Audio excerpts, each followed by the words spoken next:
नमस्कार सभी को, स्वागत है आप सभी का हमारे YouTube चैनल पे। बेटा आज से हम लोग शुरू करने जा रहे हैं अपना न्यूमेरिकल पार्ट, जिसमें हम सबसे पहले बात करेंगे बेटा आज बेसिक मेथड के बारे में। तो देर ना करते बेटा शुरू करते हैं हम लोग आज से अपना न्यूमेरिकल पार्ट, जिसमें हम बात करने वाले हैं आज बेसिक मेथड के बारे में। तो आइए देखिए बेटा, पहली बात तो ये हम ये जान लें कि हमारी जो नेशनल इनकम होती है, जो हमारी नेशनल इनकम होती है बेटा, वो डिपेंड करती है 8 टाइप्स ऑफ एग्रीगेट पे। National income depends on 8 type of aggregate, on 8 type of aggregate, 8 type of aggregates. इस बात को आप याद रखेंगे। ओके, कितने एग्रीगेट्स पे डिपेंड करती है? 8 टाइप ऑफ एग्रीगेट पे डिपेंड करती है। एग्रीगेट का दूसरा नाम आप ये भी बोल सकते हैं, क्या होता है? टोटल।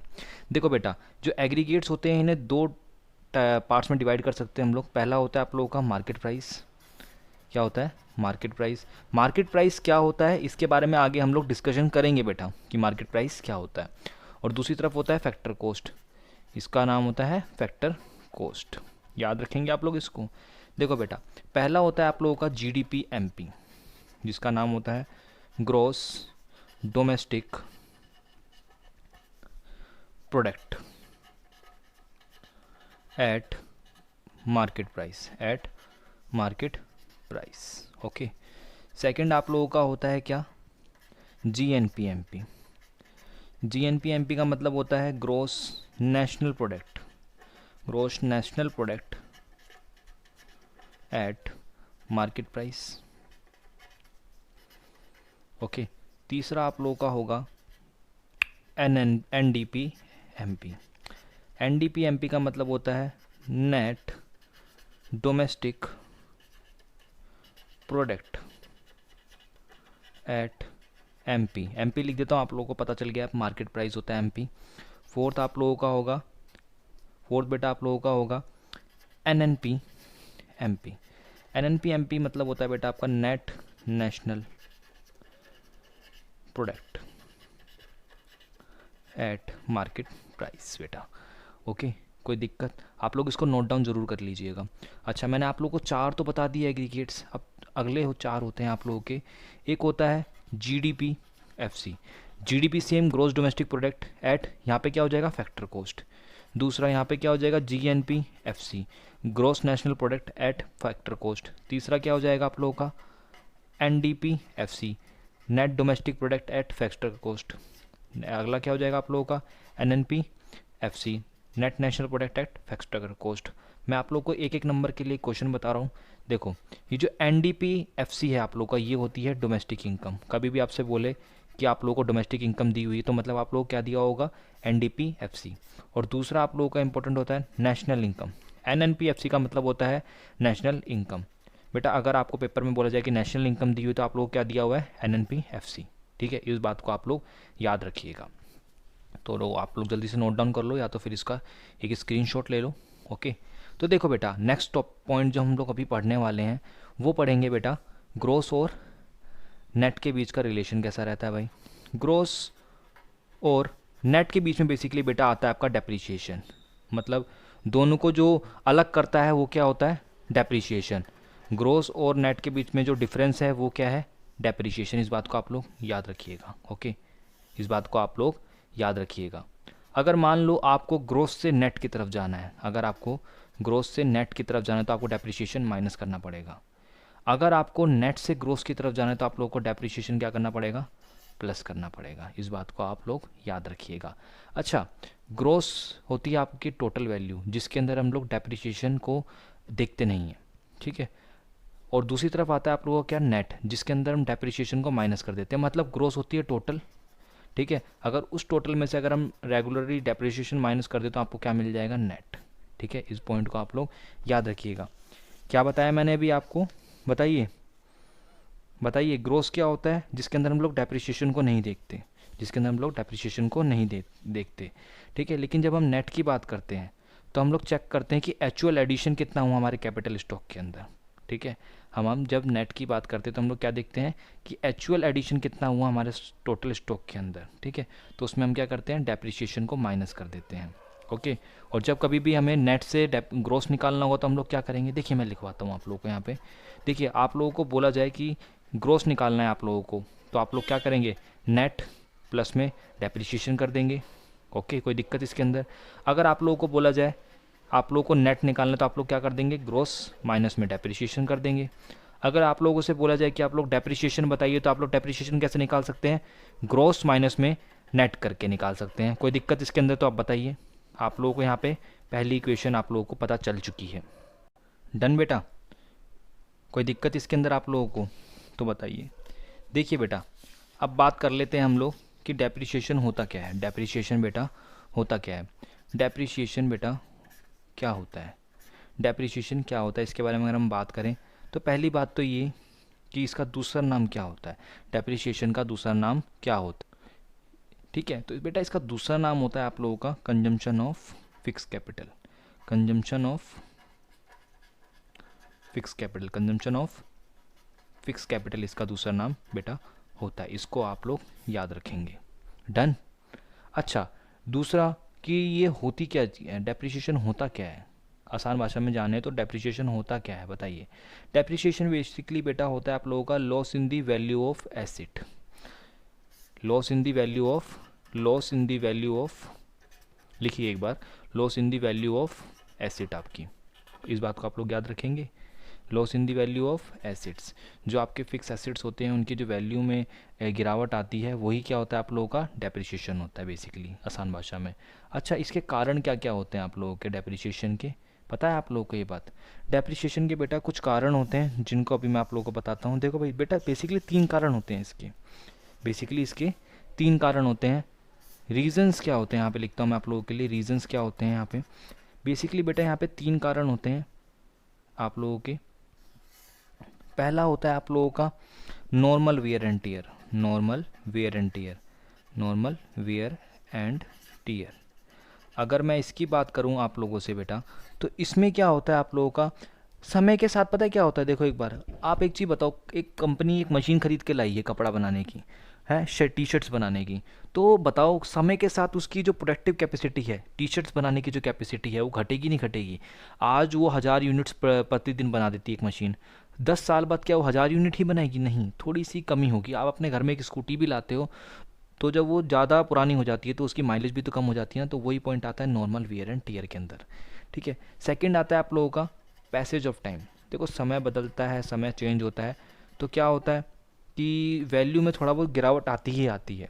ठीक है, जैसे कि आप लोगों का वेदर हो गया, रेन होगी। अब एक चीज़ बताओ, मशीनों में जंग लग जाता है, ठीक है, वह जंग वंग लगने के कारण डिक्रीज़ हो रहा है, तो क्या है, पैसेज ऑफ टाइम के कारण हो रहा है। ठीक है, पैसेज ऑफ टाइम के कारण हो रहा है तो क्या होगा, डेप्रिसिएशन हो सकता है आप लोगों का।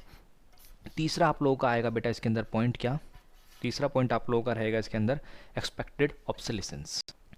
क्या बताया मैंने बेटा, एक्सपेक्टेड ऑब्सोलेसेंस। लिख देता हूँ मैं यहाँ पे आप लोगों के लिए एक्सपेक्टेड ऑब्सोलेसेंस। देखो बेटा, एक्सपेक्टेड ऑब्सोलेसेंस क्यों होता है? अब एक चीज़ बताओ, हमारे जन्म के टाइम पे जब मैं पैदा हुआ था तब क्या था ना भाई, आप लोगों के जो नोकिया के फ़ोन होते हैं वो चलते थे। क्या होते थे, नोकिया के फ़ोन चलते थे। तो अब एक चीज़ बताओ, अब क्या हो चुकी है, टेक्नोलॉजी चेंज हो चुकी है। अब तो एंड्रॉयड फ़ोन, एप्पल के फ़ोन, iOS फ़ोन आ चुके हैं, तो टेक्नोलॉजी के कारण जो होता है वो भी, उसके कारण भी डेप्रिसिएशन आप लोगों का हो सकता है। ठीक है, एक्सपेक्टेड ऑब्सोलेसेंस जो पॉइंट है उसके अंदर 2 चीज़ें आती हैं, चेंज इन टेक्नोलॉजी, ओके, और दूसरा पॉइंट आप लोगों का इसके अंदर आता है बेटा चेंज इन डिमांड। अब क्या होता है, देखो समय के साथ डिमांड भी बदलती है। ठीक है, हर एक चीज़ की डिमांड हमेशा सेम नहीं रहेगी, इस बात को आप लोग याद रखिएगा। एक ज़माना था जब चरखे की डिमांड बहुत हुआ करती थी कपड़ा बनाने के लिए, आज चरखे की डिमांड कम होती है, आजकल मशीनों से ज़्यादा काम होता है। तो ये पॉइंट इसके अंदर आप लोगों के बेटा आते हैं। ठीक है, चेंज इन डिमांड या फिर change in technology expected obsolescence के अंदर आते हैं। ठीक है, आप लोगों को मैंने क्या बताया डेप्रिसिएशन के अंदर, डेप्रिसिएशन का दूसरा नाम क्या होता है, कंजम्पशन ऑफ फिक्स कैपिटल, और ये होता क्या है, loss in the value of assets. ठीक है, और वैल्यू एसेट्स कौन से आपके, फिक्स्ड, इस बात को आप लोग याद रखिएगा। कौन से एसेट्स बेटा, बेटा फिक्स्ड, याद रखना इस चीज़ को। रीजंस क्या होते हैं इसके, normal wear and tear, passage of time, expected obsolescence. Expected obsolescence 2 कारणों से, 2 चीज़ें होती हैं इसके अंदर, चेंज इन टेक्नोलॉजी या फिर चेंज इन डिमांड। इस पॉइंट को आप लोग याद रखेंगे बेटा। अच्छा बेटा, अब हम बात करते हैं नेट इनडायरेक्ट टैक्स के बारे में। तो आइए बेटा देखते हैं नेट इनडायरेक्ट टैक्स आप लोगों का क्या होता है। देखिए क्या बोला मैंने, नेट इनडायरेक्ट टैक्स, इसके बारे में हम लोग बात करेंगे अभी। देखो बेटा, नेट इनडायरेक्ट टैक्स बेसिकली ये डिफरेंस होता है किसके बीच का, आईटी और सब्सिडी के बीच का, ठीक है, इस बात को आप याद रखिएगा।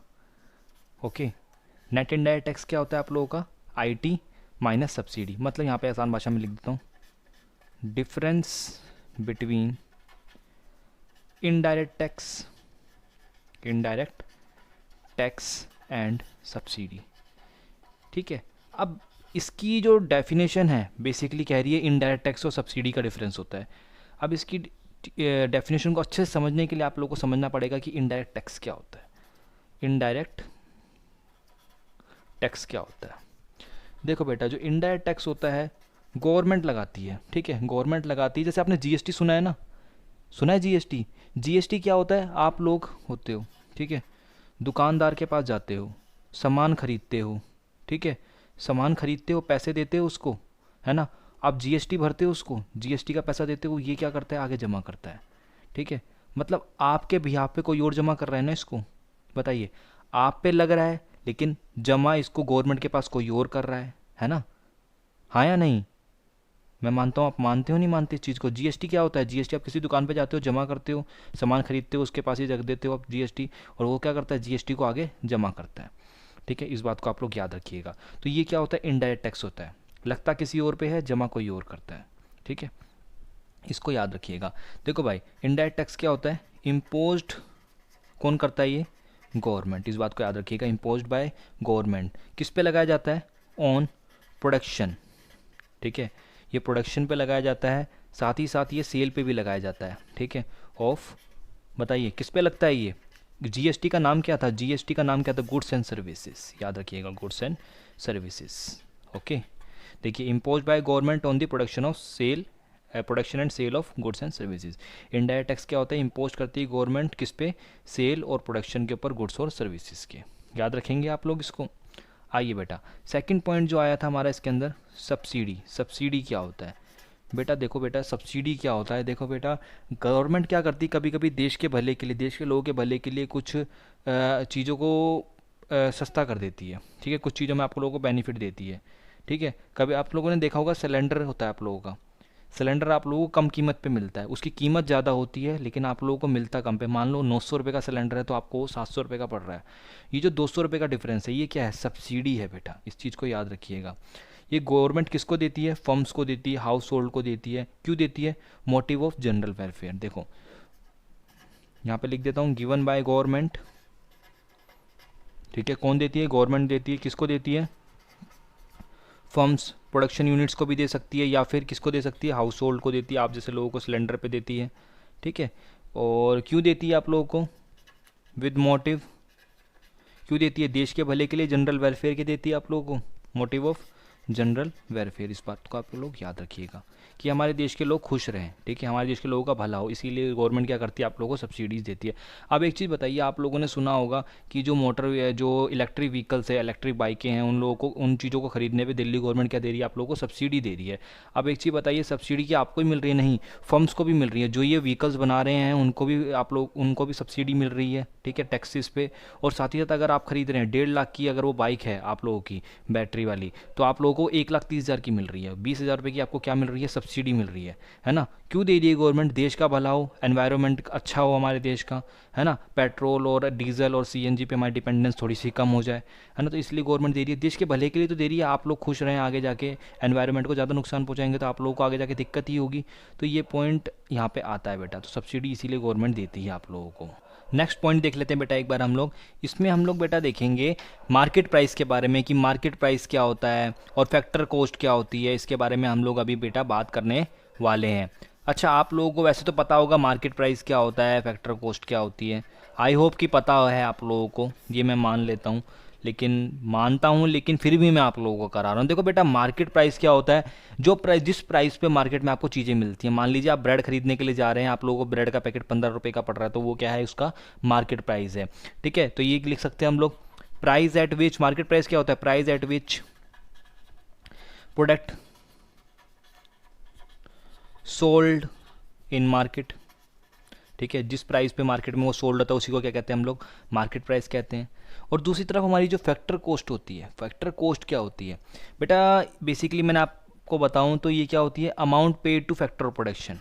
ठीक है, amount paid two factor of production, amount paid two factor of production. आप लोगों ने पढ़ा था ना कि फैक्टर पेमेंट्स, तो बेसिकली वो फैक्टर पेमेंट्स क्या होती हैं, फैक्टर कॉस्ट होती हैं, फैक्टर ऑफ प्रोडक्शन, याद रखिएगा। अब एक चीज़ बताइए, अगर मैं बताऊं आप लोगों को, आप मालिक हो, किसी इंडस्ट्री के मालिक हो, और ये सामने आप लोगों के पास बंदे काम कर रहे हैं बहुत सारे, आप लोग इनको क्या दे रहे हो, पैसे दे रहे हो। इन्होंने आपके लिए काम किया, इसके बदले में आप लोग इनको क्या दे रहे हो, पैसे दे रहे हो। इन्होंने आपको सर्विसेज दी हैं अपनी, आप इसके बदले में इनको क्या दे रहे हो, पैसे दे रहे हो।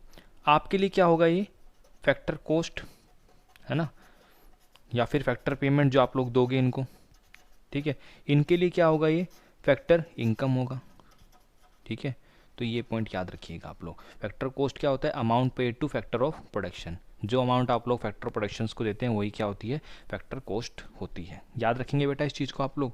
नेक्स्ट पॉइंट जो बेटा आप लोगों को इसके अंदर पढ़ना है वो पॉइंट आता है आप लोगों का क्या, आप लोगों की NFIA क्या होता है, net factor income from abroad क्या होता है। उससे पहले मैं आपको एक चीज़ बता दूं कि ये जो इक्वेशन बनेगी यहाँ पे आप लोगों की वो क्या बनेगी।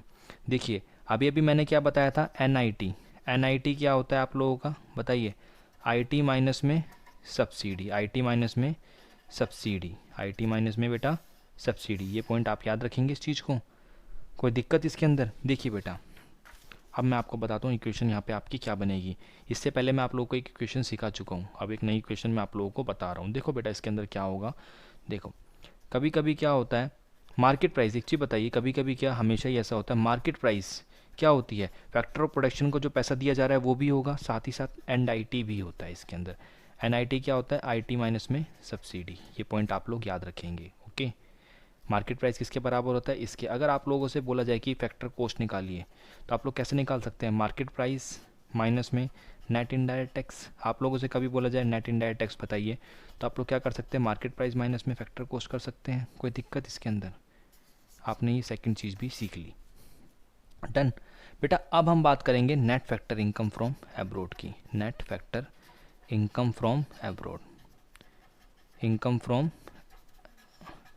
एब्रोड निकालते कैसे हैं इसको, इसका नाम होता है NFIA। इसका नाम क्या होता है, NFIA।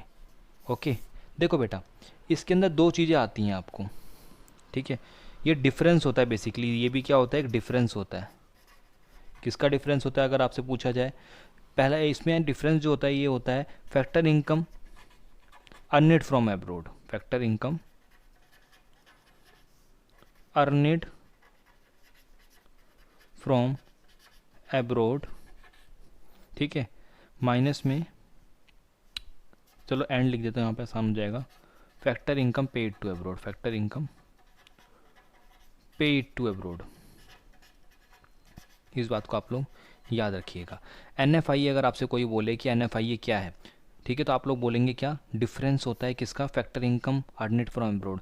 मतलब बाहर से आप लोगों के देश में कितना पैसा आया है, बाहर से पैसा कितना आपके देश में आया है, आपके देश के लोगों ने बाहर से कितना पैसा कमाया है बेसिकली। ठीक है, और दूसरा आता है हमारे देश में आके भी तो कुछ अंग्रेज़ लोग काम करके जाते हैं, पैसा लेके जाते हैं, जैसे क्रिस गेल हो गए हैं, बहुत सारे स्टार्स हैं जो हमारे देश में आके काम करते हैं और यहाँ से पैसा लेके जाते हैं, तो उनको पेमेंट जाएगी बाहर के देश में, पैसा हमारे देश से बाहर के देश में जाएगा। अगर आप इन दोनों को माइनस कर देंगे तो आपको क्या मिल जाएगा, net factor income from abroad.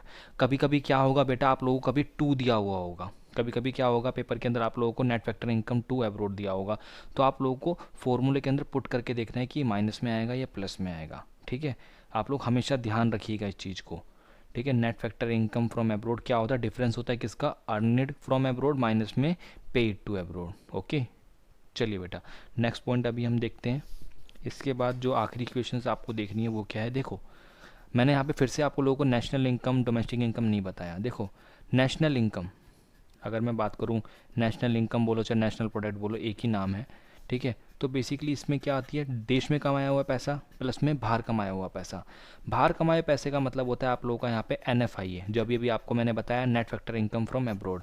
इसमें क्या आता है, अर्न माइनस पेड। ठीक है, याद है ना आप लोग, कभी भी मैंने बताया अर्न माइनस पेड। कहाँ पे अर्न किया, बाहर के देश में, और पे कहाँ पे किया, बाहर के देश में। इस पॉइंट को आप लोग रिमेंबर बेटा रखिएगा। ओके। सेकंड, आप लोगों से कोई बोले कि डोमेस्टिक इनकम निकालो, तो आप लोग क्या कर सकते हो, नेशनल इनकम माइनस में net factor income from abroad कर सकते हो। आप लोगों से कोई बोले NFIA निकालो, तो आप लोग क्या कर सकते हो, नेशनल इनकम माइनस में डोमेस्टिक इनकम कर सकते हो। इस तरीके से आपने क्या बना दी, अपनी तीसरी क्वेश्चन भी कर ली। ठीक है, तीसरी टाइप की क्वेश्चंस भी आपने कर ली। अब बताइए कोई दिक्कत इसके अंदर आपको, बोलिए कोई दिक्कत तो बताइए। आई होप कि इसके अंदर आप लोगों को कोई भी दिक्कत नहीं होगी। तो बेटा आपसे मैं मिलता हूँ नेक्स्ट क्लास में। इससे रिलेटेड जो क्वेश्चंस हैं वो जब मैं आप लोगों को इनकम मेथड कराऊंगा, जब मैं आप लोगों को एक्सपेंडिचर मेथड कराऊंगा, जब मैं आप लोगों को वैल्यू एडिड मेथड कराऊंगा, तो आप लोगों को वहाँ पे सीखने को मिलेंगे। इनका यूज़ कहाँ पे करना है, किस तरीके से करना है, वो आप लोगों को आगे मैं बताऊँगा। चलिए बेटा, तो मैं आप लोगों से मिलता हूँ नेक्स्ट क्लास में। Till then tata bye bye.